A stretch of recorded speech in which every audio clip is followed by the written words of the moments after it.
died in December of cancer and told Lindsey what was going to be coming up in the future, everything that's now happening. The other oil exec mirroring what he's told him. Lindsey, if you want to comment on the birth certificate, that's fine, but in limited time, you called it here 3 months ago, and then again a month ago. You said the Middle East, the crisis is on over there. Look for the Suez Canal to get shut down. I remember you saying that from your sources. Then you said look to China after that. You talked about oil, said the next 6 months will go to 150. Then after that, maybe even 200. We'll get Bob's take on this as well. But from everything you've been told, you say it ties into that from your sources. Break it down for us. When I woke up this morning and heard the crisis in Egypt and that it had spread to Jordan and Yemen, my mind went right back to what had been predicted on your program 4 months ago. I had been told by the elitist of the world, and prior to Mr. Fromm's passing away, he had told me that they were going to have a crisis, or wanted a crisis in the Middle East. And here we are exactly, Alex, 4 months later, just as this gentleman told me, with a crisis now developing in Egypt and Jordan and Yemen, and the Suez Canal, 30% of the world's oil travels through that canal on any given day. If this spills over into the Suez, we will have $4 to $5 a gallon gasoline at the gas pump overnight. And Alex, every bit of this, and I say this by the providence of God, because there's no way in the world that I, as a little ordinary everyday guy, could have ever known any of this had it not been told me by the elitist of the world, and of course by Mr. Fromm before he passed away. And Bob Chapman, I'm so glad you're on the program today, because I remember so well back 2.5 years ago. It was on a Friday, just like this, and you and I were on Alex's program together, and I had warned Alex that I had something so bizarre that it would shake the world. And he allowed me, and I risked my reputation and came on the program, and you were right there, Bob, and remarked about it. And I said, I've just been told by this elitist friend, now we know who his name is, Mr. Ken Fromm, and I said, he just told me that the price of crude oil is going from $147 a barrel to $50 a barrel. And I remember, Bob, that you remarked, my goodness, I don't know how this can possibly happen. And I wondered myself if I wasn't crazy. But I said it, and exactly 3 months later, Alex, just as this gentleman had told me, Mr. Fromm, it took place. In fact, it went to $34 a barrel. And he said at the same time, he said the price of crude oil is going to stay between $50 and $70 a barrel for 2.5 years. Now, Alex, I got to go back to this because of the fact that if everything he said has happened in the past has happened, then everything he says is going to happen in the future is going to happen too. And I'm going to enumerate all of them for you as fast as I can possibly talk it here. And he said 2.5 years, crude oil will stay there. And it did, Alex, almost to the month, 2.5 years, crude oil has stayed where he said it was going to stay. And then I came on your program a few weeks ago, and I said, it's over. The price of crude oil is going back up to $150 to $200 a barrel. Folks, mark my words. I was told by Mr. Fromm before he passed away where it was going. You are going to see it go back there. If this Suez Canal has a conflict in relation, if this spills over from Egypt to the Suez Canal, we could see that $4 to $5 a gallon gasoline basically overnight. But there's more to it than this, because not only did he say 2.5 years, but Alex, 4 months ago, I was told by the elite that there is going to be a crisis in the Middle East. He did not say a war with Iran, and you'll remember my exact words. In fact, I punctuated them because I had to say it just like they said it. There is going to be a crisis in the Middle East, and I've been sitting back wondering every day when it would pop up and where it would start. And I woke up this morning and heard that it had happened in Egypt and Jordan, spilling over into Yemen, that Mubarak's son had fled the country of Egypt. And Alex, exactly like this man said it was going to happen, it has happened. Okay, now let's go back, though, and then I want to get Bob's on your program. Let's go back, and I want to get Bob Chapman's take on all this and his comment, but specifically more of what he told you about the Middle East, because I'm going from memory back in October and November and December, but I remember you talking about Suez Canal, unrest, Iran's back on the burner, But that would mean that the globalists had implemented this in some way. Why would they want this? I mean, specifically, what did he say, and what did the other Mr. X say? Lindsey? All the riots that are taking place and how it was all brought about by the monetary crisis that's happening over there. The CIA's hand is all over this. And remember, I've tried my best to say this to your audience as many times as I can. There positively is a group of people on the face of the earth who control the world. They tell the president what to do. They dictate to Congress what bills to pass. Everything you have ever said over your program, Alex, about these people, I've verified it by actually having lived with them for 3 years, and now we're seeing it take place right in front of our eyes. Bob Chapman, your take on this or questions for Lindsey? Well, before Lindsey said the last minute or two, my question was going to be, well, did they predict that this was going to happen because of financial reasons or the price of food and semi-starvation, we'll call it? But now Lindsey said that the actions that you're seeing, I guess, in Tunisia as well as Egypt, had been planned that way. Is that right, Lindsey? That is correct. I was told this, and I came on the Alex Jones show. And, okay, let me go back a ways.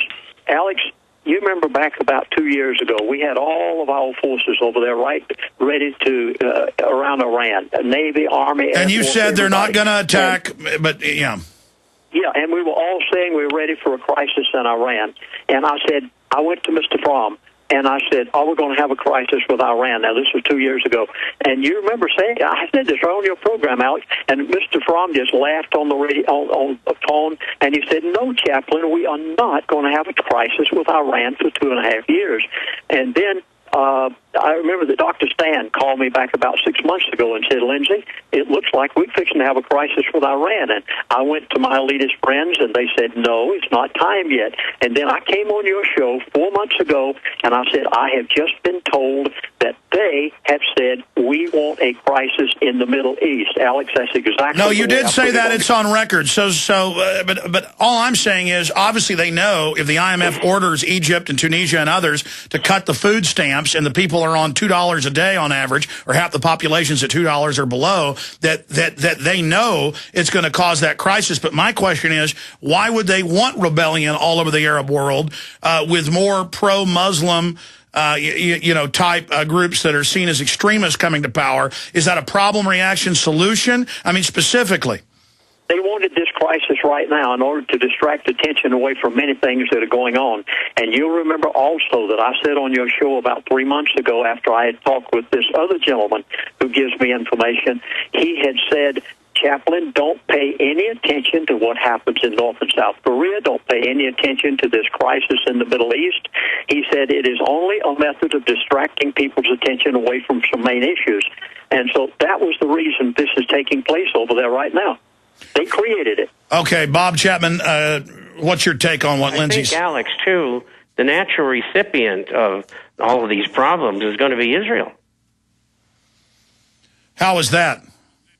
Well, I think they'll benefit from it by having chaos to semi-chaos. Because they'll be the only base left. They'll be the only base if Egypt and all these other places fall, and if Jordan falls, which could happen, or Saudi Arabia, wow. I mean, that would be a big crisis. You think Israel wants to gamble that big? I don't think they directly have anything to do with it, or at least I don't know that. But what I do know is no matter who caused it, whether it was delivered by the CIA or whether it was natural, it's bad for them, and it's really good for Israel. There's no question. It's just the facts. I mean, if you get turmoil in the other places that these people don't like you, well, that's good. They won't be bothering you. Amazing. Lindsey, your take on that angle? The only thing I know is, Alex, I was told 4 months ago, and I came on your program and said it, they want a crisis in the Middle East. Now, Bob Chapman, you would know much more, being the insider that you are, as to why they would want it and what their benefit would be. All I knew was that they were going to have it, and if this man was right about these things in the past, please please, I beg of you, I plead with you, I cry out on this program and beg of you to listen to me. If this man was right on all of these other things almost to the day, the oil price is going from 147 to 50, actually went down to 34.